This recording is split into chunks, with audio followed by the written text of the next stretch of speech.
Olá, miojeiros e miojeiras. Sejam muito bem-vindos a mais um episódio do podcast que vai fazer você sair dos seus bastidores para entrar em cena. E iniciamos mais uma temporada, agora estamos na segunda temporada e preparamos conversas com pessoas que fazem total diferença onde elas trabalham, porque elas colocam quem elas são, que elas fazem. Eu sou a Mônica Mota. Eu vou fazer uma audiodescrição para quem está nos ouvindo. Eu sou uma mulher branca, alta, tenho cabelos longos, negros, as pontas são azuis. Hoje eu estou vestindo uma camisa amarela, uma calça preta e na minha camiseta está com a seguinte frase: não existe sucesso instantâneo. Bom, eu sou a Daniele Trizzi, sou uma mulher preta, cabelos encaracolados, olhos pretos, estou também de calça, com uma camiseta amarela, com os dizeres não existe sucesso instantâneo. Muito feliz de estar aqui nessa segunda temporada e te convidando a vir comer do nosso miojo. Vai ser uma delícia esse miojo de hoje, hein, Dani? Dá um play para mais um episódio do podcast que foi feito todinho para você. Bora lá para mais um preparo de um miojo, Dani? Vamos lá. Bom, o tema que nós vamos falar hoje é um tema, vou ser redundante, inovador. Nós vamos falar sobre inovação. E o Brasil é o segundo país que mais inova no mundo, porém ainda temos muitas coisas para avançar, porque a gente inova muito por necessidade. Então, trazendo alguns dados, o Brasil ele tem um ecossistema de inovação dinâmico e crescente, né? Tem um número de startups e empresas de tecnologia que estão crescendo, né? Centros de pesquisa, e em lugar, nós ocupamos a 57ª posição entre 132 países no ranking de inovação. Esse é um dado publicado pelo World Economic Forum. E nós estamos nesse ranking desde 2010. De 2010 para cá, nós subimos 10 posições nesse ranking. E entre os avanços que nós temos no Brasil na área de inovação, nós temos crescimento de startup, como já falei, investimento em tecnologia, crescimento do número de empresas, aí nós temos Nubank, Mercado Livre, iFood, empresas que estão mudando o cenário de tecnologia e inovação nacional. Então, apesar de nós termos todos esses avanços, né, como eu já falei, ainda temos muito a avançar, né? Nós precisamos criar mais políticas, né, para que a inovação aconteça no nosso país. Nós precisamos dar mais condições para que as pessoas desenvolvam essa inovação dentro e fora das organizações. Nós precisamos unir as comunidades, as favelas, de insumos para que a inovação que já acontece lá de uma forma doméstica continue de uma forma mais profissional. E para nos ajudar com esse tema, hoje nós temos também uma pessoa que lida, né, com a informação. Diga aí, Mônica Mota, seus pontos também. Bom, alguns dos principais desafios, né, que nós temos aí no Brasil para a inovação, eu tenho a falta de financiamento. O Brasil ele investe muito pouco em pesquisa e em desenvolvimento. O burocratismo, né, que é o sistema de inovação brasileiro, ele é considerado muito complexo, né? É tão burocrático que ele se torna lento também. Quem empreende sabe, né? Quem empreende sabe. E a cultura, né? O brasileiro ele não tem a cultura de inovar, né? A inovação é algo que ainda tem que quebrar vários paradigmas. Então, né, a gente tem essa realidade de dificuldade na inovação. Para a gente lidar com isso, para que a inovação seja feita, né? Aliás, o que é inovação? Como eu e a Dani, nós não somos especialistas, né, nesse tema, nós trouxemos uma convidada muito especial. Estamos hoje, Mônica Mota, muito especiais nós estamos, eu estou me achando hoje. Valentina Rico, 28 anos, filha da Olga, irmã de 3, um pouquinho brasileira, um pouquinho colombiana e um pouquinho do mundo. Psicóloga, Ela é analista sênior de New Ventures da Natura e também empreendedora. Valentina, seja muito bem-vinda. É um prazer a gente receber você aqui nos bastidores do Miojo. Ela dorme de vez em quando. Meninas, muito obrigada. Tô muito feliz de estar aqui. Parabéns pela coragem também, parabéns pelo espaço, parabéns pelo tempo, pela dedicação. É sempre muito bom conversar com mulheres que são inspiradoras, da mesma forma que vocês são. Me inspiro muito em vocês e espero que a gente consiga bater um papo legal aqui, que traga alguns insights e que a gente consiga construir alguns caminhos interessantes também para quem está nos ouvindo. Precisamos, né? Principalmente para o pequeno e médio empreendedor brasileiro. Isso aí. Então, vamos lá. A necessidade é a mãe da inovação, segundo Platão, né? Mas se inovamos apenas por necessidade, onde que fica a criatividade? Boa. É uma ótima pergunta de começo. Porque a gente acabou de passar, né? Vocês acabaram de levantar uma série de informações, principalmente sobre o quão difícil é empreender e inovar no Brasil. E, de fato, é um país que exige muitos desafios, assim como outros países da América Latina. Então, contando um pouquinho do meu histórico e de como que eu cheguei até aqui, e também atrelando a essa pergunta, eu nasci na Colômbia. Vim morar no Brasil quando eu tinha 11 anos, junto com a minha família. Vim com a minha mãe, meu padrasto, meus irmãos. E a gente veio por uma questão de necessidade, né? A Colômbia estava passando por uma crise econômica muito forte. A minha mãe estava desempregada. O meu padrasto ele já tinha vindo, já tinha morado no Brasil, voltou para a Colômbia, entendeu que realmente a situação na Colômbia era muito difícil. E a gente decidiu, né, a minha família decidiu fazer essa mudança para o Brasil, buscando outras possibilidades de vida. E sou formada em psicologia. Também essa formação foi uma formação que foi uma decisão de vida que eu tomei quando eu estava também passando por um momento muito difícil na minha família. A minha mãe estava se separando do meu padrasto. E eu, naquele momento, era o grande suporte emocional que a minha mãe tinha. E com todas as conversas, tudo que a gente imaginava em construir junto com a minha mãe no futuro, eu sou a filha mais velha, né, a irmã mais velha, então também tem esse papel de responsabilidade muito grande.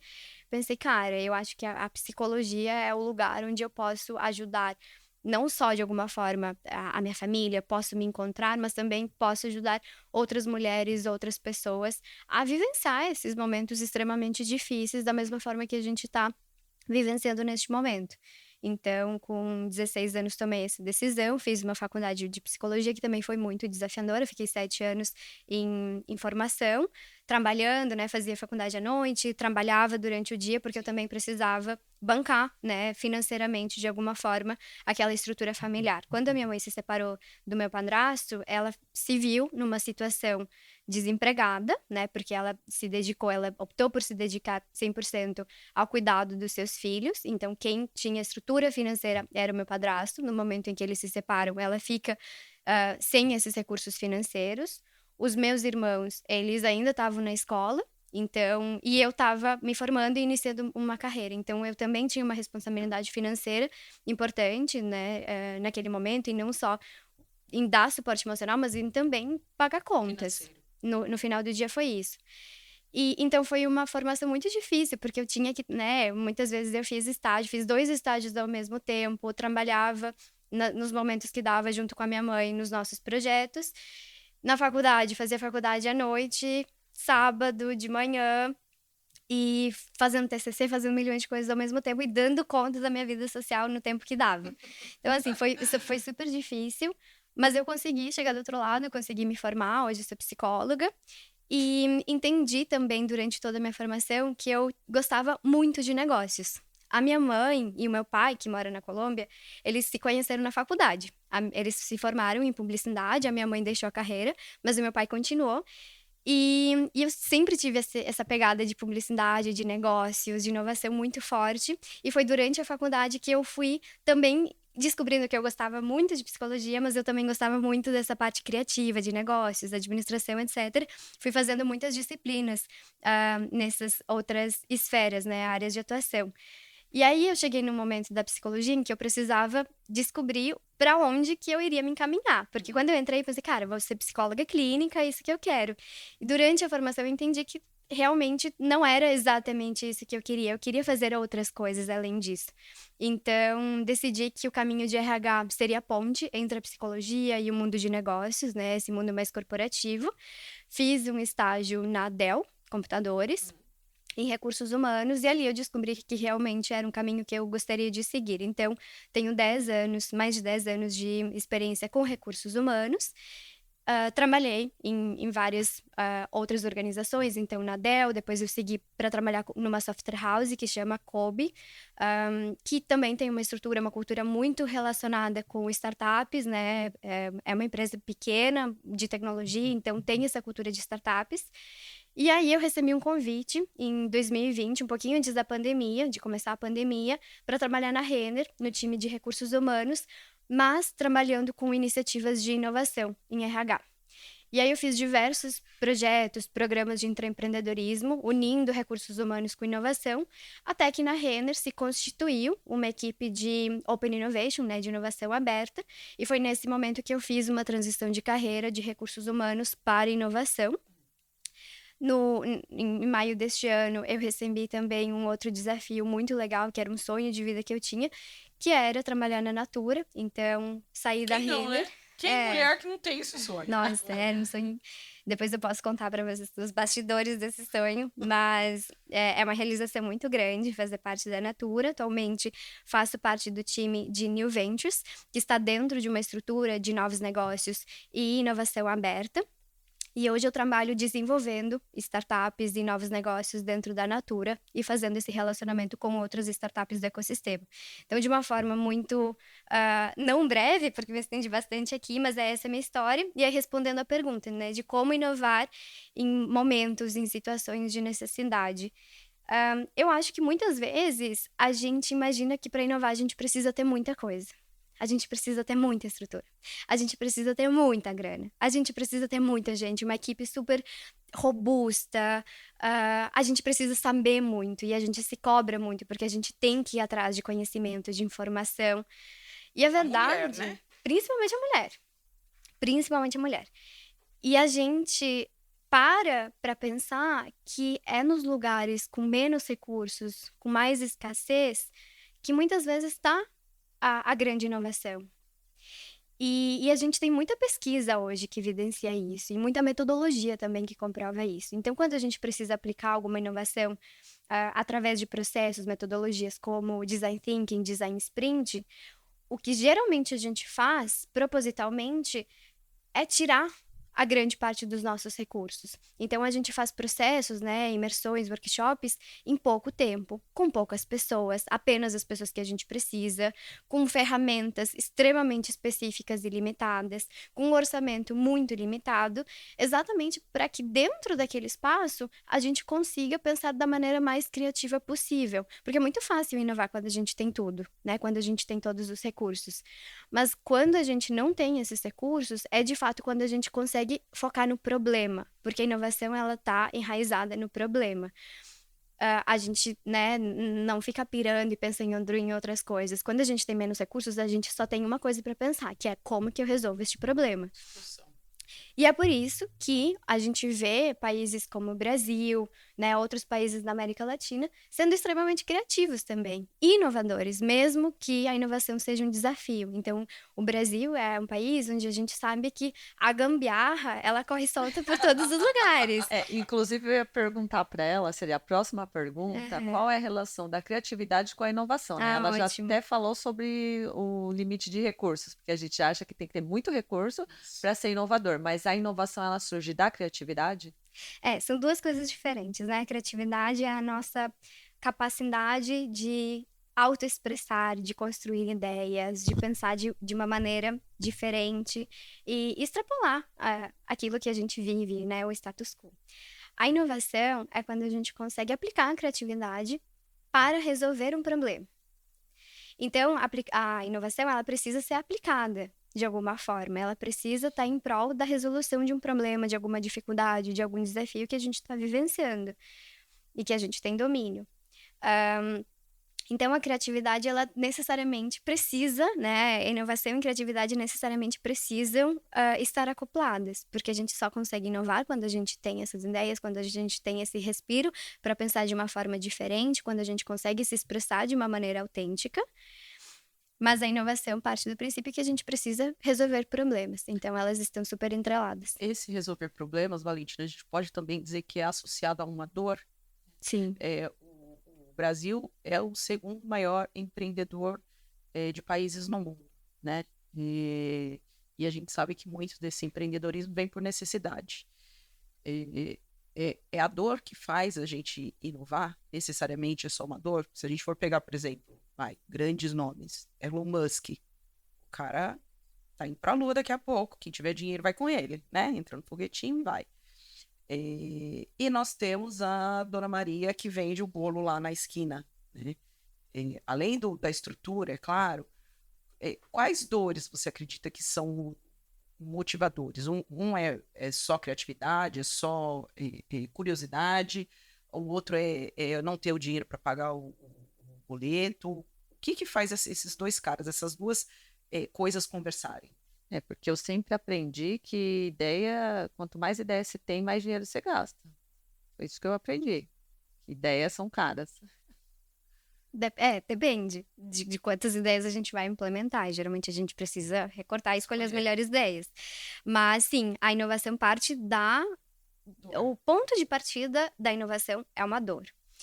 E as dores têm intensidades diferentes, mas todo mundo tem uma dor, toda empresa tem uma grande dor, ou várias grandes dores, mas toda inovação parte da premissa em que a gente tem dores. E essas dores podem ser dores funcionais, de mobilidade, por exemplo, e aí vem o Uber para resolver uma dor de mobilidade, ou dores intrínsecas, de preciso sustentar e dar conta e dar um espaço seguro para os meus filhos.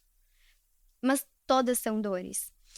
E quando a gente pensa que quanto mais a gente estiver conectado com essa dor, quanto mais a gente conhecer essa dor, a gente também tem a capacidade de buscar soluções para essas dores.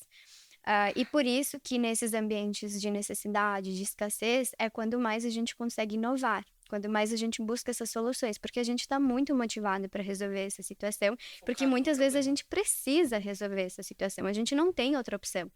Então aqui eu vou dar o exemplo de uma cidade que chama Medellín, na Colômbia. Hoje é uma das cidades mais inovadoras do mundo, se não a mais... Medellín, com 2 L's. Quem já assistiu Narcos sabe qual que é a cidade que eu tô falando, porque ela também foi, por muitos anos, durante toda essa história, conhecida por Pablo Escobar. É a cidade de Pablo Escobar, é a cidade do tráfico de drogas, é uma cidade que passou por muita violência criminalizada, muita destruição, muita pobreza também. E durante as últimas décadas, foi uma cidade que se reinventou muito. Então, hoje ela é conhecida como uma das cidades mais inovadoras do mundo, se não a mais inovadora. E muitas pessoas conhecem Medellín não mais pelo Pablo Escobar, não mais pela pobreza, mas sim pela trajetória que fez e pelas inovações que estão sendo construídas. E a Colômbia também é um dos países mais inovadores da América Latina, exatamente porque construiu vários polos, assim como Medellín, outras cidades que também se revitalizaram e se construíram. Então, cara, a gente sempre consegue inovar e ser criativo, mesmo que quando a gente tem essa dor muito forte, muito latente, porque quanto mais a gente tá pegado com esse problema, mais a gente vai ter capacidade e foco e garra pra gente ir atrás de uma resolução. Valentina, e assim, eu vou fazer uma pergunta aqui. Como que você trabalha a criatividade num tempo que tudo é muito rápido, tudo muda muito rápido? Essa questão de velocidade do tempo é um tema muito atual e é um tema muito complexo também, porque de fato a gente sabe que as coisas acontecem muito rápido hoje e que a gente não pode perder tempo em colocar uma ideia pro mundo. O que a gente geralmente faz, aqui metodologicamente falando, é ferramentas, né? A gente aplica ferramentas e metodologias que nos permitam colocar soluções no mercado de uma maneira rápida, pensando sempre em testes.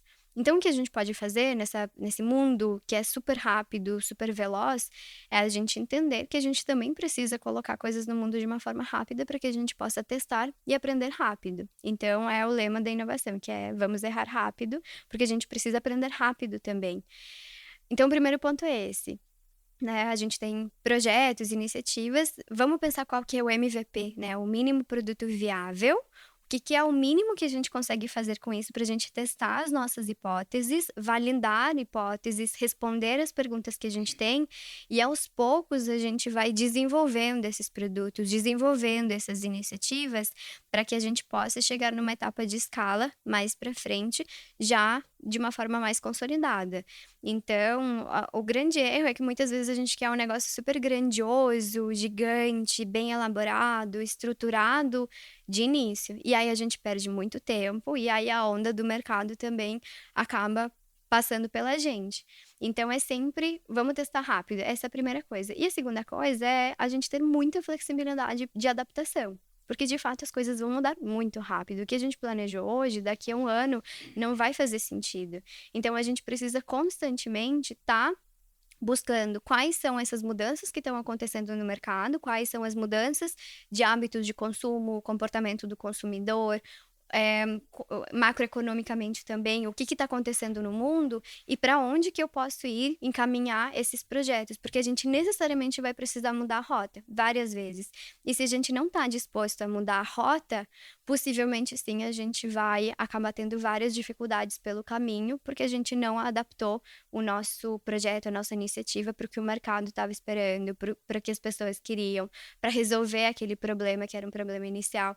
Então, a gente sempre precisa partir do pressuposto que as coisas vão mudar e que o nosso projeto, a nossa iniciativa, o nosso negócio também precisa ir mudando ao longo do caminho.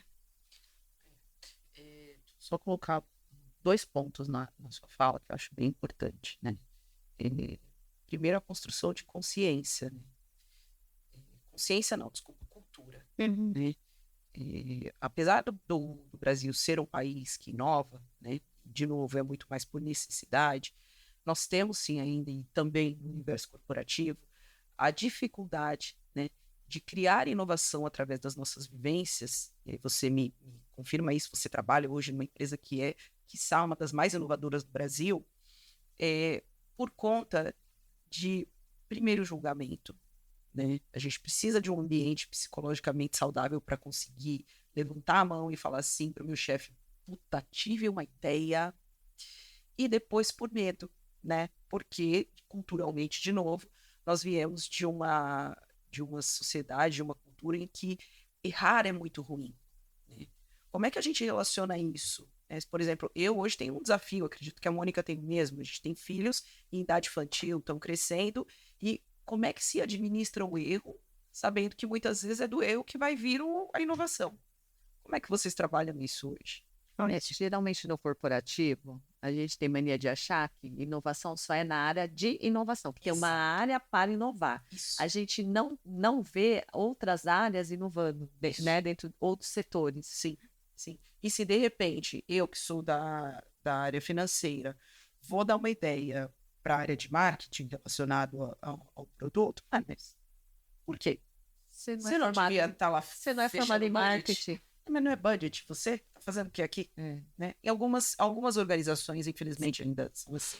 Então, se você puder discorrer um pouco mais sobre isso, porque a gente precisa estar mais aberto para que a inovação aconteça cada vez mais. E eu acredito que o primeiro lugar onde ela tem que acontecer é aqui, né? Essa mudança de mindset para que a nossa cabeça comece a girar mais em torno da construção, né? E menos do medo de, o que eu vou falar? O que vão pensar se eu disser que quero construir uma coisa que talvez não faça sentido, e aí começa uma confusão na cabeça. E a gente tem esse negócio de, tipo assim, eu não sou formado, né? Formação. Eu vou lá no cara de marketing, dar um pitaco na área dele. A Mônica é muito melhor nisso que eu. Eu falo, vamos fazer, vamos botar na rua. Depois a gente vai falar, mas e o conteúdo, e o dia, Não, vamos fazer.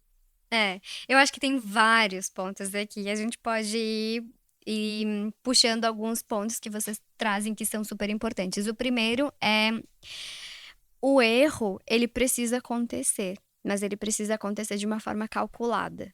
Não é tipo, vamos lançar um negócio e vamos ver no que vai dar e vamos errar, porque RH... Cara, a gente precisa errar, mas a gente precisa saber como que a gente pode errar, até onde a gente pode errar, porque tem erros que a gente não pode permitir.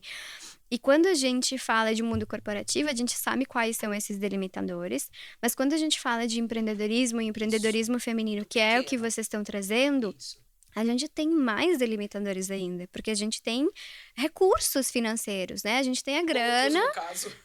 A gente tem a grana da família que muitas vezes a gente está investindo num projeto, numa iniciativa. A gente não tem tempo, a gente não tem muitas vezes aquele conhecimento, aquela bagagem que a gente precisa. Então, realmente, o erro precisa ser muito calculado. Para esses casos, o melhor é que a gente consiga, de uma forma processual, né, pensando no curto, médio e longo prazo, entender até onde a gente consegue ir, colocar esses delimitadores muito claros. Vou fazer um teste, mas eu consigo chegar até aqui. Se não der certo, eu preciso mudar a rota. O grande problema é que muitas vezes a gente insiste, né? A gente viu que deu errado e a gente insiste porque a gente acredita muito naquilo. E a gente se apega muito na ideia. Mas o que a gente precisa entender é que a gente não pode se apegar na ideia, a gente não pode se apegar na solução, a gente precisa se apegar na dor, no problema, que é o que a gente estava conversando antes. Então, se não deu certo com aquela solução, a gente precisa mudar a rota, voltar no problema, entender quais são os outros caminhos, porque sempre tem muitos caminhos possíveis para solucionar um problema, nunca existe um único caminho. Então, para esses casos onde realmente é muito arriscado a gente colocar o nosso esforço, a nossa grana, o nosso tempo, velho, pensa até onde tu consegue ir, até onde a gente consegue chegar. Chegou nesse limite, viu que deu errado e viu que tem muita coisa ainda que precisa ser ajustada, muda a rota. Vai por outro caminho. Não insiste num problema que já deu errado, não, numa solução que já deu errado, porque ela vai continuar dando errado. E não se apega nessa ideia, nessa solução, porque a gente fica muito apaixonada, né? Principalmente quando a gente fala de empreendedorismo feminino. A gente fica mega apaixonada com aquela ideia. Você acha um gênio, né? Nossa, essa ideia é revolucionária. Desapaixonar, né, daquilo que a gente acredita que vai ser uma inovação. Né? Você tocou num ponto muitíssimo importante. Quando a gente começou o projeto do podcast, um belo dia eu fui lá, liguei para a Mônica, vamos fazer, vamos testar, né? E eu acredito, e você me reforce, me valide ou não, o que eu vou te dizer agora, é que para você entender se a sua ideia, de fato, está focada numa dor, né, e tem tendência a dar certo, para deixar de ser uma ideia e um projeto começar a virar um negócio, que é a ideia do empreender, à medida que você vai dando os passos, coisas vão acontecendo para contribuir. Então, por exemplo, vamos para a segunda temporada e vamos chamar convidadas. Como é que a gente valida se o que a gente está fazendo vai dar certo? Se as pessoas que a gente vai convidar, que não são quaisquer pessoas, vão aceitar, porque alguma coisa elas vão estar vendo nessa nossa ideia. Mas também é muito difícil você encontrar com pessoas no caminho que olham e falam assim, não, eu acho que não vai ser tão bom, que é a questão do julgamento. Eu acho que isso aí que vocês estão fazendo não vai dar muito certo. E eu acredito que você, como uma pessoa que trabalha com inovação, uma empresa inovadora, e também esteja construindo isso no empreendedorismo e também valide isso com outras empresas, qual é não seria bem a dica, né? Mas do teu feeling, daquilo que você já viu, qual é o direcionamento que você dá para não desanimar? Ok, eu tenho uma ideia que ela é boa, então eu vou continuar trabalhando para que ela seja boa. Não é boa, eu preciso me desapegar. E aí? Eu acho que a maioria dos empreendedores tem essa dificuldade. Isso não é falado. É muito difícil da gente desapegar, porque é uma construção nossa, é uma possibilidade que a gente está imaginando. Muitas vezes é uma esperança que a gente conseguiu desenhar e, cara, como é que eu vou matar essa esperança? É muito difícil. Muitas vezes é a grande esperança de uma mudança de vida. Isso. Como é que eu vou me desapegar dessa esperança? Não só, a gente não está falando só do fator financeiro, né? A gente está falando aqui também do fator tempo, emocional, renúncias, né? O que eu deixei de fazer para eu investir naquela minha ideia? Exato. E desapegar dessa ideia, dessa solução, dessa esperança também é entendido muitas vezes como jogar no lixo tudo que eu fiz para chegar até aqui. E o grande problema é quando a gente olha dessa forma, porque todo esforço, investimento, muitas vezes talvez possa realmente dar errado, comprovar que essa solução não era a solução certa. Mas eu aprendi nesse meio do caminho e agora eu posso mudar de rota. Então, primeiro é começar a enxergar de um outro ângulo, de uma outra visão, né? Esse conhecimento, essa bagagem, essa experiência que foi adquirida, ela é insubstituível. Ela precisou acontecer para que depois eu possa implementar uma outra solução e essa solução talvez dá certo, ou dá mais certo do que foi a primeira. Então, a gente não pode achar que a gente vai jogar no lixo coisas que a gente fez antes. Na verdade, é tudo um processo. A gente está somando essas experiências, esses conhecimentos, para que depois a gente consiga construir coisas que realmente funcionem. E aí, pensando de uma maneira talvez um pouco mais aprofundada, o que geralmente a gente precisa fazer, que poucas pessoas fazem, e aí é por falta de conhecimento mesmo, é achar que a inovação, ela é no instinto, intuitiva. Tipo, vamos jogar isso aqui, acho que vai dar muito certo, e vamos ver, e super acho que vai dar. Cara, a inovação, ela precisa ter número.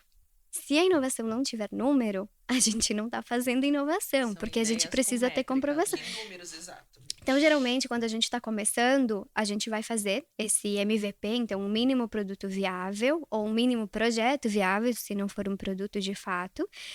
E a gente vai entender quais são as métricas que comprovam que aquela ideia realmente pode ser validada.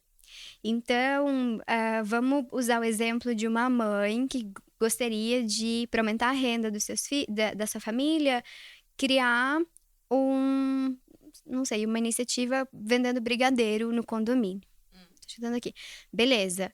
Primeira coisa é, quais são os números que comprovam que isso aqui vai ser rentável? Que isso aqui vai me gerar esse caixa? Que as pessoas querem comer brigadeiro. Que as pessoas querem comer brigadeiro de fato.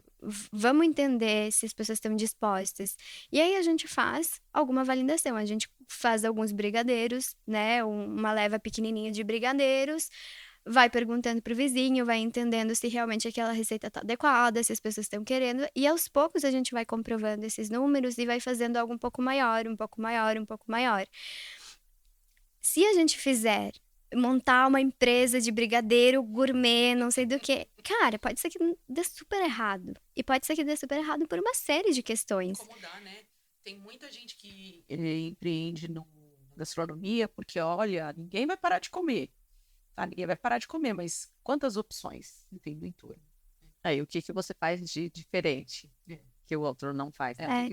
E tem várias variáveis, tipo preço. Às vezes as pessoas vão querer comprar, vão querer comer, mas não vão querer comprar naquele preço aquele produto. Ou a receita não é boa. Aquela comida não é boa e não vou comprar aquela comida. Não sabe vender. Tem gente que não sabe vender. Não sabe se posicionar no mercado. Então, assim, para quem está começando a inovar dentro de uma corporação, porque aí vem um outro gancho de um ponto que vocês comentaram. Todo mundo pode inovar dentro de uma corporação ou na vida, no que for. Não existe a pessoa profissional que pode inovar. E aqui eu trago o meu próprio exemplo. Eu comecei inovando dentro de uma área de recursos humanos. Não existia uma cadeira de inovação em recursos humanos. Eu criei uma cadeira de inovação em recursos humanos. E depois eu fui para uma área de inovação. Mas eu primeiro comecei inovando num lugar onde não se falava tanto de inovação. É difícil se falar de inovação numa área de RH. Tem muita gente que nos escuta, tocou num ponto muito sensível e muito bonito, sabe? Que, assim, se a gente, agora me fugiu os números da cabeça, mas tem uma porcentagem X de pessoas que não são felizes no seu trabalho, né? E não é pouco. Acho que é a maioria, né? Não é pouco. Como é que na prática acontece quando eu sugestiono dentro da minha área que eu sou muito boa em fazer uma coisa que não é aquilo que eu estou fazendo naquela área, né? Como é que meus líderes me notam? Como é que os meus pares me notam, né? Porque também tem a questão, a gente sofre duas coisas que eu sinto no ambiente corporativo que são muito fortes. Primeiro, o julgamento. Isso é na vida, né? O julgamento. Mas no ambiente corporativo também meio que uma mini inveja. Eu não dou conta de ser aquilo que o outro está sendo. E aí, então, eu puxo o tapete do outro, eu falo mal do trabalho do outro, eu não colaboro com o outro como eu deveria colaborar. Estou te falando de um ambiente hostil, tá? Estou falando de inovação num ambiente que é inovador. Que aí é a faca e o É bem queijo na mão. diferente mesmo. Como é, e não estou dizendo que foi isso que você passou lá, né? Mas, de novo, diante do cenário de inovação que você convive, como de fato se sobressair a ponto de criar uma cadeira que não existia em um departamento a partir do meu trabalho? Eu acho que, sim, tudo isso que foi comentado existe, e existe independentemente do tamanho da empresa. Existe Verdade. empresa pequenininha, familiar, e existe empresa gigantesca, multinacional. Então, vai Porque existir. todas têm pessoas, né? Porque todas têm pessoas, e todas as pessoas têm traumas, e todas as pessoas têm dificuldades para lidar com as suas próprias emoções e não sabem fazer isso de uma forma assertiva. A verdade é essa. Todo mundo passa por isso. Mas também existe outra coisa que é mais intrínseca, que é a síndrome da impostora. E que eu acho que se Existe resume. isso? Vocês já escutaram? Existe Alguém já isso? escutou? Eu desconheço. Quem é? Áurea no podcast. Eu adorei que os meninos ali nos bastidores ficaram tipo, que isso? Síndrome da impostora. Quem é essa? Vamos convidar ela? Vocês já ouviram o síndrome da Tá bom, impostora? então. Nunca, né? Mulher quase nunca. Conta, o que é essa, Valentina, essa síndrome? Vamos contar pra quem nunca ouviu na vida, mas que já passa com certeza. É quando a gente acha que a gente não é capaz e que a gente não merece aquele lugar. De uma forma extremamente resumida. Claro que tem muita pesquisa, tem muito livro, tem muito conteúdo falando sobre isso, mas de uma forma resumida e da forma como eu vivenciei, e como eu vivencio, eu acho que esse lugar não é pra mim porque eu não sou boa o suficiente, porque eu preciso estudar mais, porque eu deveria Falar 5 línguas, ser PhD. eu deveria ser muito melhor, deveria ser muito mais capaz nisso que eu tô fazendo. Deveria ser mais bonita, deveria ser mais arrumada, deveria ser mais cheirosa, deveria ser mais inteligente, deveria falar melhor, deveria ter uma postura mais agressiva, porque é isso que se espera no mundo corporativo ou empresarial. Deveria ser muita coisa. E a gente esquece do que a gente realmente é. E o que a gente é Vale. muito mais valioso O que a gente do é, que a vale. gente não é. E vale muito Ai, mais. Gente, vou chorar. Esse podcast tá de chorar, muito. Nem precisa de um patrocinador de lenços. Ó, já dá pra Ó. pensar em inovação pra Natura, hein? Ó. Novo produto da Natura. Ó, Mas a gente esquece de valorizar quem a gente é e a gente se preocupa muito mais na falta Do que o que a gente tem. do ó que o que a cultura gente do gap de tem. novo, né? A Ana falou sobre ela. Então, o que eu fiz, não só na Renner, mas eu fiz isso desde antes. Eu entrei na Kobe, que foi a software house que eu trabalhei antes da Renner, quando eu tinha uns 5 sócios, um time de homens, eram 10 homens e eu. Eu entrei para implementar uma área de recursos humanos, era um grupo de meninos que estava criando uma startup, basicamente. Ainda estavam na faculdade, ou já tinham acabado de sair da faculdade, falando, Valen, vem aqui para nos ajudar a fazer esse negócio crescer e contratar um time e a gente virar uma startup, uma empresa reconhecida. E eu cheguei, eu tinha acabado de sair de um estágio na Dell. Eu pensei, cara, como é que eu faço para uma empresa crescer? Não sei, uma empresa de tecnologia que só tem homem. E eu era a única mulher naquele lugar. E aí, eu fui me desafiando. Eu banquei aquele lugar e eu pensei, beleza, esses homens, esses caras sabem muita coisa de tecnologia? Sabem. Mas aqui eu sei muita coisa de pessoas. E foda-se, eles não sabem, assim, desculpa a palavra. Pode falar, pode falar. Aqui o palco é seu, Valentina. E eles não sabem esse monte de coisa de pessoas como eu sei. E mesmo que eles saibam o teórico, eles não sabem colocar na prática. Eles nunca vão saber colocar na prática e até hoje eles não sabem. Muitas vezes eles me ligam e perguntam, tipo, Valen, o que eu faço? Que delícia. Então, assim, e essa empresa, ela cresceu. É uma empresa que, 2 anos depois, quando eu saí pra entrar na Renner, eu já tinha contratado mais de 60 pessoas. Foi uma empresa onde eu me envolvi, obviamente, na contratação, desenvolvimento de pessoas, mas também no marketing. Eu fazia marketing, fazia o site, fazia, sei lá, tudo que precisava fazer para a empresa crescer. Porque se eu queria contratar um time, a empresa precisava crescer para que o meu time crescesse junto com isso. Então, eu me envolvi no planejamento estratégico, me envolvi no marketing, nos posts em redes sociais. E foi uma experiência muito legal de crescimento muito rápido. No final do primeiro ano, a gente teve a maior pontuação no Great Place to Work, que é uma certificação extremamente reconhecida no mundo corporativo. E no segundo ano, a gente chegou como a primeira melhor empresa para trabalhar no Rio Grande do Sul, dentro de uma categoria de pequenas empresas. Então, a gente chegou a ser, dentro dessa categoria, a melhor empresa para trabalhar no Rio Grande do Sul. Porque eu banquei aquele lugar. E eu era uma menina, de novo, que tinha acabado de sair de um estágio e que bancou aquela cadeira. E eu não tinha todos os conhecimentos teóricos, mestrado, doutorado, experiência corporativa, eu não tinha nada. Mas como é que você banca isso? De onde vem? Porque, E aí que vem muito a nossa confiança pessoal, o nosso isso. desenvolvimento, o nosso autoconhecimento, a nossa capacidade de entender que existem coisas na gente que são muito valiosas. E a gente sempre vai passar, vai estar nesse processo. Hoje eu também sento em cadeiras em que eu penso, caralho, o que eu tô fazendo aqui? Como é que alguém me botou nesse lugar? Mas é importante que a gente entenda que se a gente tá nesse lugar, é porque alguém viu esse valor, é porque a gente tem esse valor.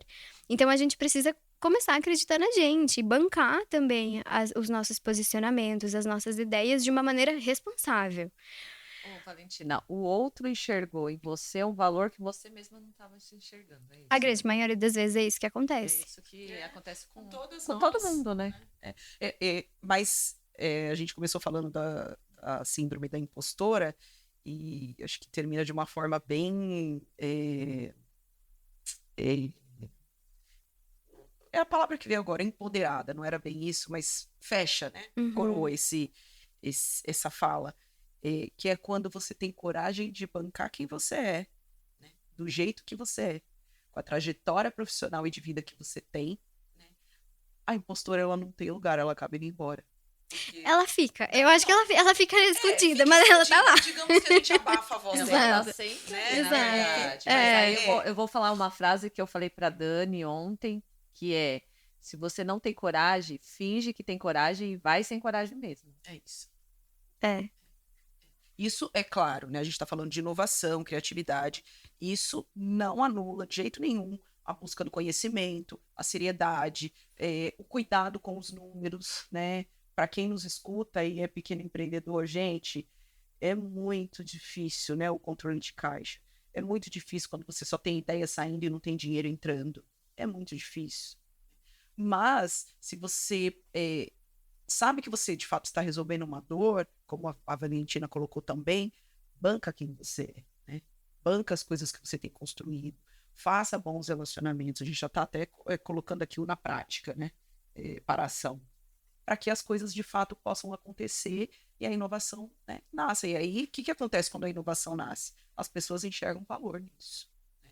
Como é que é a parte, aí eu te pergunto agora na parte do empreender, para você trazer um pouco da sua vivência com a sua mãe, como é que é isso agora por uma perspectiva de uma ideia, né? De um projeto que está se tornando um negócio.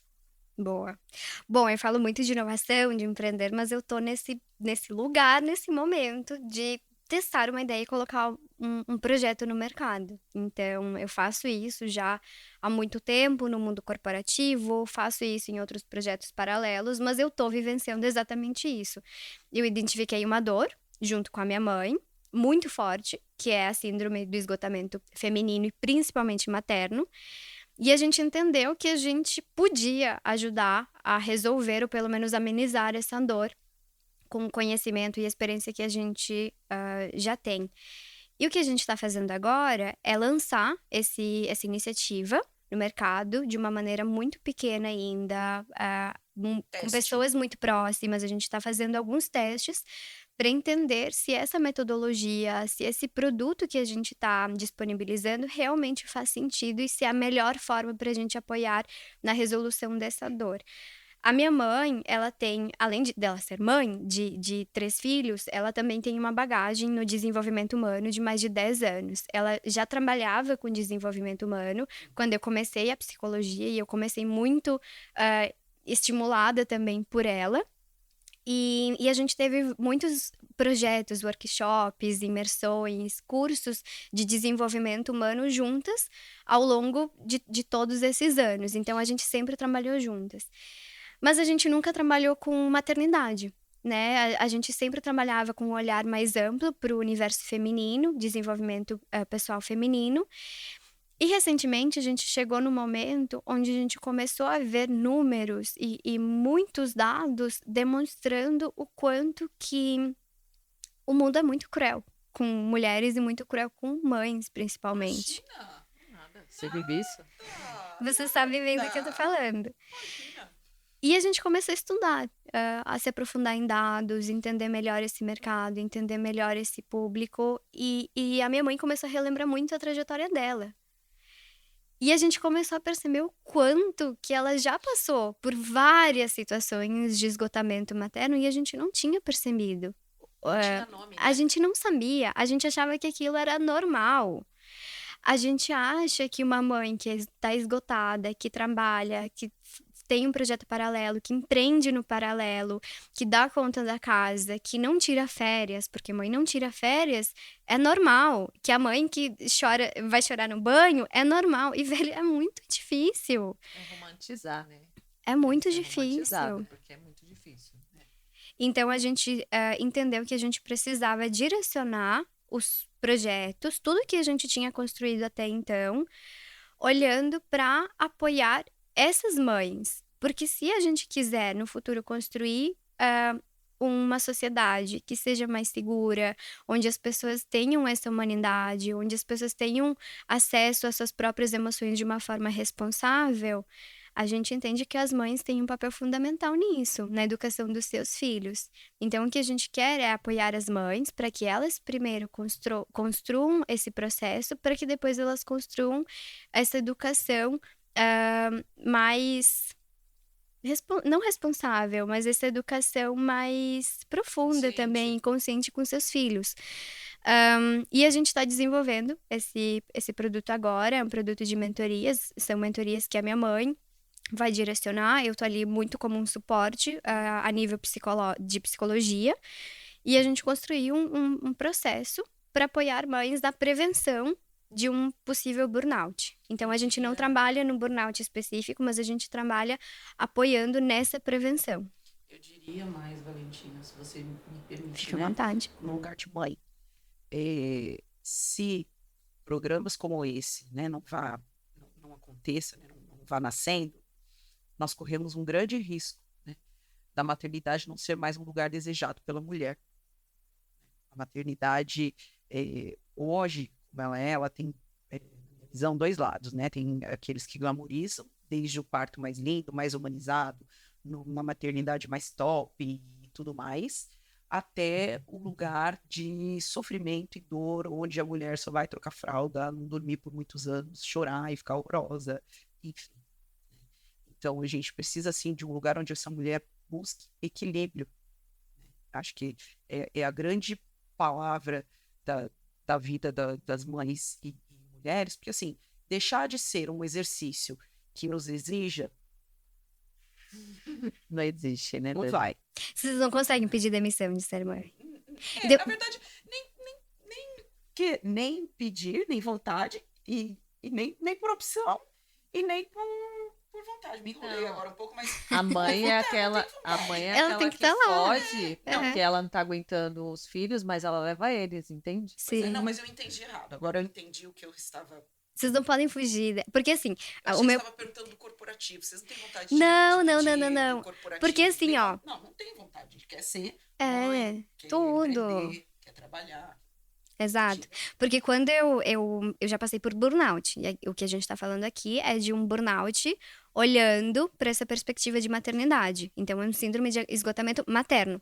O burnout no mundo corporativo, o burnout olhando para o esgotamento no trabalho, ele é um tema extremamente delicado, sensível, mas na minha experiência, eu pude pedir, eu tinha a escolha de pedir um tempo, de pedir férias, de pedir um day off, de pedir suporte. Eu podia, e se eu quisesse muito, eu podia ter pedido uma demissão, se eu quisesse. Eu podia ter saído daquele ambiente que estava me causando tanto sofrimento.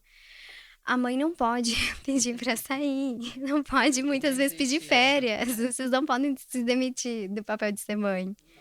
Ô, Valentina, você comentou sobre as pessoas se apegam muito, me incluo também, né, à solução e esquecem da dor, né? E a Carol Manciola, ela sempre menciona, não sei se essa frase é dela, que desistir é um ato de coragem. Ela fala muito sobre isso, né? E eu acho que é muito importante também a gente saber o momento de desistir, né? De pedir pausas, que nem você falou, um day off, férias, ou até mesmo demissão. Começar de novo em outra coisa. E eu penso que isso também é um ato inovador, né? Você ter a coragem de se esvaziar para depois poder se preencher de outra coisa. E é algo que, de novo, culturalmente nós não somos acostumados, porque fazer isso, na nossa cabeça, pelo menos no meu entendimento, é passar o recibo de eu falhei. E a gente não gosta de falhar. A gente não gosta de dizer que faliu. Eu falhei nisso. Porque a gente é julgado para colocar uma ideia em prática. Imagina se eu desistir dela. Aí depois que aplicou tudo isso de tempo, aplicou tudo isso de recurso. Porque aqueles que não fazem ficam de olho na gente, né? E fica só esperando ali dar errado. Muitos ficam torcendo para dar errado. Pra ir lá e falar, eu falei. Eu avisei, mas eles não fazem nada. E mal sabem eles que a gente pode até desistir, porque é um ato de coragem, eu acabei de falar aqui, mas a gente vai desistir já pensando em outro. Então, eu ia falar isso. Eu, na minha vida, desisti de muita coisa. E de muitos projetos, empreendendo principalmente. Porque a gente vai descobrir que a ideia maravilhosa que a gente pensou é uma grande merda. Não vai dar certo. Pelo simples fato de não dar dinheiro, né, gente? Porque não dá grana, porque não ajuda as pessoas, porque é muito bonito, mas não tá ajudando ninguém. Então, e no ambiente corporativo é a mesma coisa, né? A gente aprova orçamento de projetos mágicos, bonitos, com uma campanha super incrível, um name maravilhoso, propósito. Cara, não tá ajudando ninguém vai comprar isso aqui. Simplesmente porque não funciona. Parabéns. Isso acontece muito. Você que trabalha isso é o que mais Então, isso acontece, mostra, gente. O que a Valentina acabou de falar só tá mostrando que nem sempre o que dá certo é bom. Às vezes coisas ruins também dão certo, porque ela tem retorno financeiro. É o financeiro que vai depende do seu ponderar mote, se né? É coisa bom ou não. simples. E a gente tem que entender o que é bom, o que é ruim. Assim, depende. O bom pode ser bonito, ou o bom pode ser funcional. Existem muitas perspectivas também para entender o que é bom ou ruim. Mas o meu ponto aqui é que eu prefiro entender essa desistência de ideias ou de projetos pessoais também, muito mais como uma mudança de rota do que desistir. Porque desistir, quando a gente tem uma dor que é muito forte, que levanta uma causa muito importante pra gente, putz, a gente não vai desistir dessa dor. A gente, às vezes, não tem como desistir dessa dor, porque não pode. Não tem como, ela tá ali. Então não é desistir da dor, é desistir da ideia. E pra mim, eu entendo muito mais como uma mudança de rota. Então não é que eu tô desistindo, eu só entendi que não era esse caminho, vou pra outro. Que nem vocês falaram, né? Sempre tem uma outra ideia já vindo. Então não é vou desistir deste problema e nunca mais vou olhar pra ele e não quero resolver. Esse problema é muito importante pra mim, não é este caminho, vou pra outro. E como conseguir credibilidade depois que você desistiu de uma solução? É uma ótima pergunta. É difícil pra caramba, principalmente no ambiente corporativo. Mas eu faço isso com dados. E eu faço isso sempre demonstrando que aquela ideia, aquele projeto não veio apenas da minha cabeça. Foi uma construção de um time, foi uma construção que foi validada por outras pessoas, que teve um orçamento envolvido e que tinha riscos envolvidos. Então, desde o início, a gente sabe que aquela ideia demonstra alguns riscos e a gente apresenta quais são os riscos. E no final, a gente vai ver se aqueles riscos de fato foram validados ou não. Então, tá todo mundo comprado em aplicar, em olhar para aqueles riscos possíveis e depois a gente entende com base em dados se deu certo, se não deu. E muitas vezes uma ideia não vai para frente, mas tem muita coisa ali que deu certo de alguma forma, que são aprendizados importantes e que a gente precisava ter visto para que a próxima solução funcione. Então, muitas vezes é trazer luz naquilo que a gente aprendeu, que a gente colheu desse processo e a importância desse erro, entre aspas, que na verdade é simplesmente uma solução que precisa de alguns ajustes e a gente vai para um outro lado. Mas a gente precisa também garantir que existe essa cultura de inovação, que é um ponto extremamente relevante no ambiente corporativo.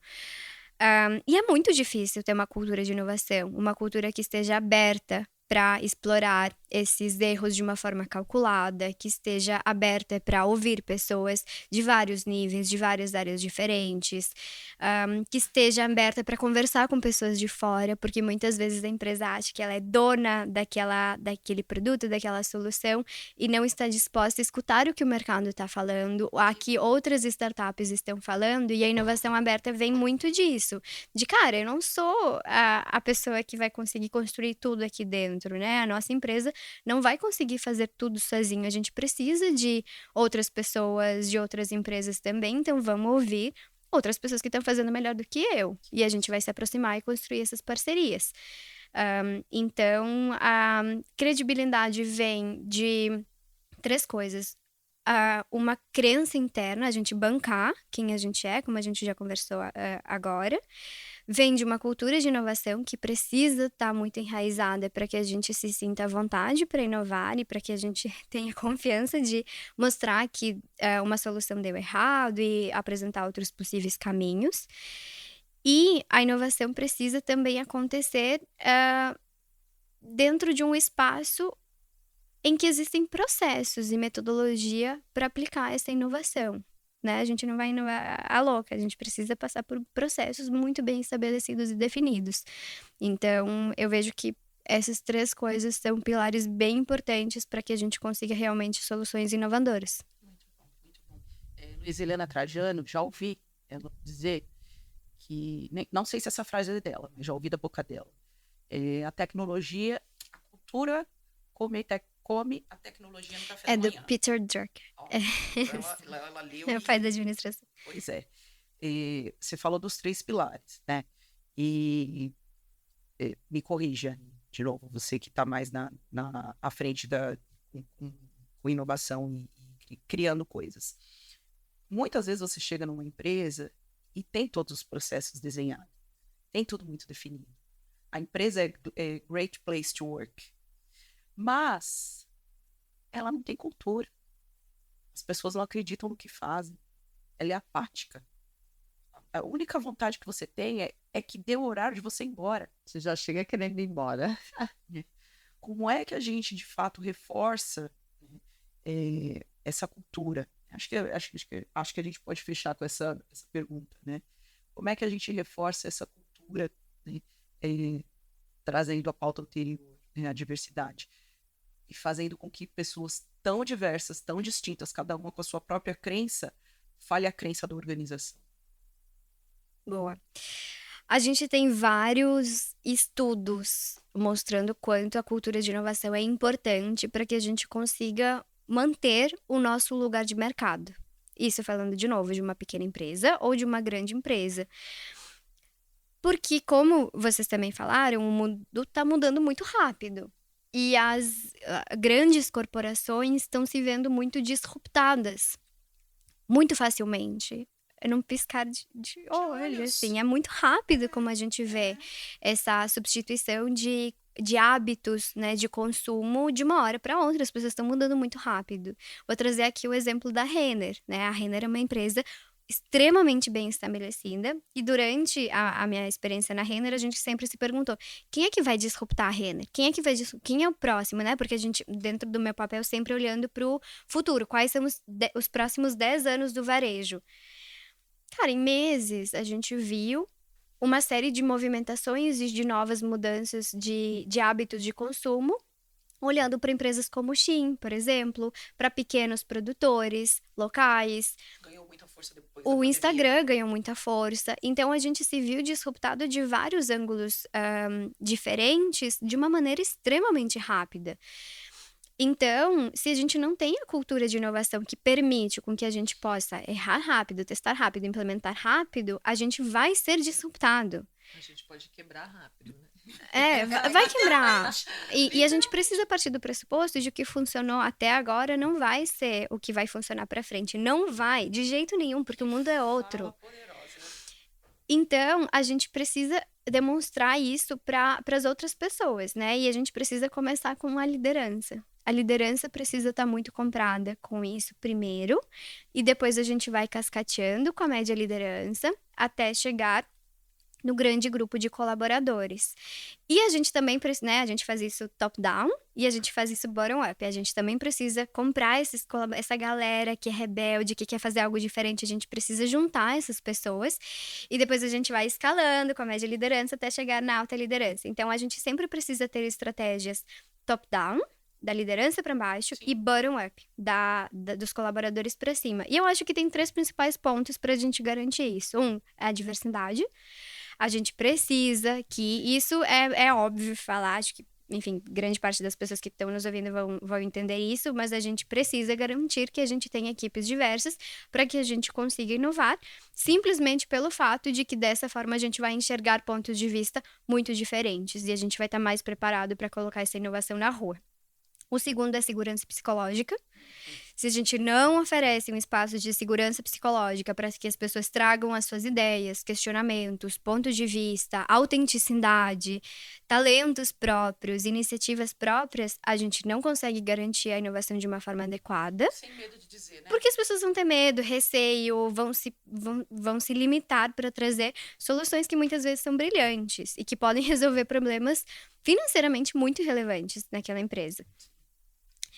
E dores do cliente também, obviamente. E a gente precisa que essa cultura de inovação e essa empresa, ela incentive muito o bem-estar das pessoas. Porque pessoas estressadas, com burnout, passando por uma depressão, uma ansiedade que foi gerada pela mesma companhia, essas pessoas não vão inovar. Elas vão entrar num processo muito operacional, elas vão seguir aquela rota, o que é esperado, entre aspas, por elas, mas elas não vão trazer proposições, iniciativas, ideias diferentes. Então, a gente precisa garantir, de uma certa forma, o bem-estar dessas pessoas também. Então, acho que são essas 3 coisas: diversidade, segurança psicológica e bem-estar. Valentina, você foi uma aula, né? E a Google mesmo, por que ela tem todo aquele ambiente há anos, que antes da pandemia a gente achava, nossa, que máximo, que diferente, né? Mas aquele ambiente, eles já enxergaram há muito tempo que o ser humano tem que estar bem para inovar, tem que estar bem para ter ideias.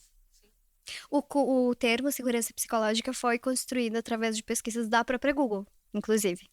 A Google vê as pessoas há muito, muito tempo. Todo tempo é sobre as pessoas, né? Todo tempo é sobre as pessoas. Mas eu achei que a gente estivesse num podcast para falar de inovação, mas nós falamos sobre coragem, falamos sobre maternidade, falamos sobre bancar quem a gente é, que não é fácil, falamos sobre erros calculáveis, sobre riscos. Olha, foi uma aula. Esse podcast tem um patrocínio, é um oferecimento da Chic One, que é uma marca que quer empoderar mulheres através do seu da sua vestimenta, daquilo que veste. Ela tem isso no DNA dela. Então, se você é uma empresa, veste seus colaboradores com uniformes, PCDs para grávidas, para as pessoas que queiram, né, andar antenadas e empoderadas, entre lá nas redes sociais da Chic One, entre no site, e aí vocês vão poder conhecer um pouquinho mais das peças da minha amiga Mônica, amiga e parceira. E hoje eu e a Dani, ó, nós estamos uniformizadas com a camisa nos bastidores do miojo. A nossa frase é: não existe sucesso instantâneo. E se você quiser adquirir uma camiseta dessa, já estão disponíveis, né, Dani? Inclusive temos em várias cores, é só mandar um direct pra gente que a gente passa maiores informações. Isso aí. Então vamos soltar algumas frasezinhas aqui para o nosso ouvinte sair dos bastidores e do palco, Dani. Não existe sucesso instantâneo. Use a sua criatividade. Tenha agilidade. Comece com o que você tem. Você não precisa de muito para começar. No início, você será julgado. Muito. Tenha coragem de expor as suas ideias. Temos um miojo fresquinho? Temos um miojo fresquinho, Dani. Valentina, você sabe que o miojo ele é feito de 3 a 5 minutos, né? Pois é, você recebeu na sua casa, né? Teve a oportunidade de fazer. Comi ele. O que você coloca de tempero nesse nosso miojo de hoje para que esse mundo do trabalho, né, que a gente quer tanto que fique mais humano, tenha mais sabor? De 3 a 5 minutinhos, de 3 a 5 componentes. que você colocaria? Boa. Sem ser repetitiva, mas eu acho que esses 3 pontos que eu comentei agora no finalzinho do nosso bate-papo são muito importantes. Então, diversidade, a gente precisa ter um ambiente que seja diverso e inclusivo, para que a gente tenha vários pontos de vista, para que a gente seja não só para isso, né, porque a gente precisa mesmo, a gente precisa dar oportunidade para outras pessoas. Mas também porque isso traz mais resultado financeiramente, traz mais resultado para o nosso consumidor final, para a nossa cadeia de produção. Então, a gente precisa olhar para a diversidade com muito cuidado, com muita atenção, para a inclusão também, e garantir que a gente tenha esse ambiente diverso, porque a diversidade, a verdade é que ela vai mexer no ponteiro do resultado da empresa. E ela precisa acontecer no dia a dia. Ela precisa. A diversidade não pode ser só de fachada, ela precisa acontecer, de fato. O segundo ponto é segurança psicológica. A gente não consegue inovar se a gente não pode. Se a gente não tiver o espaço para trazer ideias, sugestões, questionamentos, críticas importantes, e se a gente não tiver um receptor do outro lado que tenha esse espaço aberto para escutar com a atenção que a gente está falando e para nos ajudar a guiar, a encontrar soluções possíveis.